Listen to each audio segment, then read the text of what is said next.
सच्ची बात कहने वाले, गरीबों मजलूमों की लड़ाई लड़ने वाले, तमाम खूबियों के मालिक, शानदार साथी, राज्यसभा सांसद आम आदमी पार्टी दिल्ली भाई सरजीत सिंह साहब, हमारे अजीज दोस्त वसन खान लाहौटी साहब, मासूद भाई, हाजी दाऊद साहब, मैं बहुत मुख्तसर में बात खत्म करूंगा, अशोक भाई, MS खान गौरी साहब, द्विवेदी साहब, शिव बहादुर जी, शीतला भाई और इधर इमरान साहब, हमारे छोटे भाई प्रधान रामनारायण यादव जी, रोनिया बशीर, तमाम साथी यहाँ पर मौजूद हैं। मुझे बुलाया गया, आपने इज्जत दिया, अनवर जमाल साहब, मैं आपका शुक्रगुजार हूँ। मेरे दोस्तों, अभी जो बच्चों ने प्रोग्राम किया, तीनों प्रोग्राम की झलक ये बताती है कि बच्चों के अंदर जो क्षमता डाली जा रही है, बच्चों के अंदर जो काबिलियत डाली जा रही है, इस स्कूल में एक कॉन्फिडेंस जो दिया जा रहा है वो बहुत बेहतर है। शिक्षा के बारे में हमारे सांसद सरजीत सिंह साहब ने बताया, तो मैं सिर्फ ये दुआ करूंगा और ये कहूंगा कि तालीम के मुतालिक शायद बीच में कुछ ऐसा हुआ इस्लाम में, इसलिए कि इसमें सभी किस्म के लोग हैं, ये गंगा जमनी तहजीब की महफिल है, लेकिन मैं अगर स्पेशली मुसलमानों के बारे में बात करूं तो मुझे ऐसा लगता है कि जैसे एक कहावत कही गई है कि नीम हकीम खतरे जान और नीम मुल्ला खतरे ईमान।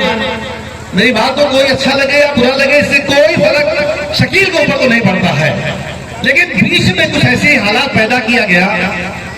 अगर ठीक तरीके से जो हमारा आइन है, जो हमारी कलाम पाक है, वही इस्लाम की जिंदगी का आइन होता है।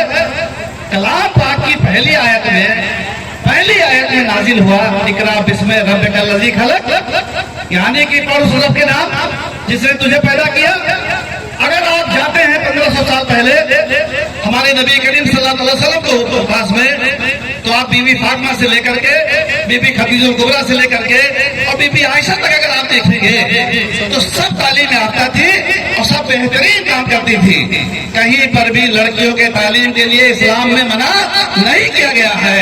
मैं आपसे अपील करता हूँ कि आप किसी भी हालात में बेटे को तो पढ़ाइए ही पढ़ाइए, लेकिन बेटी को पढ़ाने के लिए उससे ज्यादा ताकत से आप उसको तालीम दिलाइए, और इसलिए दिलाइए कि जब बेटी पढ़ती है तो उसका घर जहाँ वो पैदा होती है वो भी दुरुस्त करती है, और जिस घर में शादी होकर के जाती है तो उसको भी दुरुस्त करती है।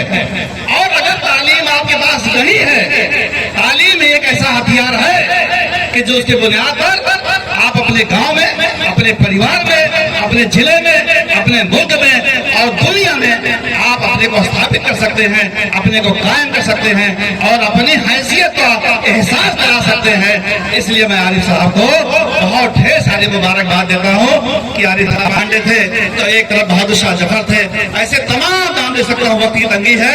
मेरे दोस्तों, मैं आपसे यही अपील करूंगा और इसी बहादुरी के लिए आपसे कहूंगा कि आप हमेशा गंगा जमनी तहजीब का मिसाल बनिए, और इस देश के निर्माण के लिए, इस देश के लिए अगर आपको जान की बाजी भी लगाना पड़े तो आप लगा दीजिए। मैं इस शेर के साथ अपनी बात खत्म कर दूंगा। उदय प्रताप सिंह जी ने एक बढ़िया बात कही कि न तेरा है न मेरा है, ये हिंदुस्तान सबका है। न तेरा है न मेरा है, ये हिंदुस्तान सबका है। न समझी गई ये बात तो नुकसान सबका है। जो इसमें मिल गई नदियां वो दिखाई नहीं देती महासागर बनाने में, मगर एहसान सबका है। क्या बात है बच्चे, जोरदार तालियां हो शकील भाई के लिए।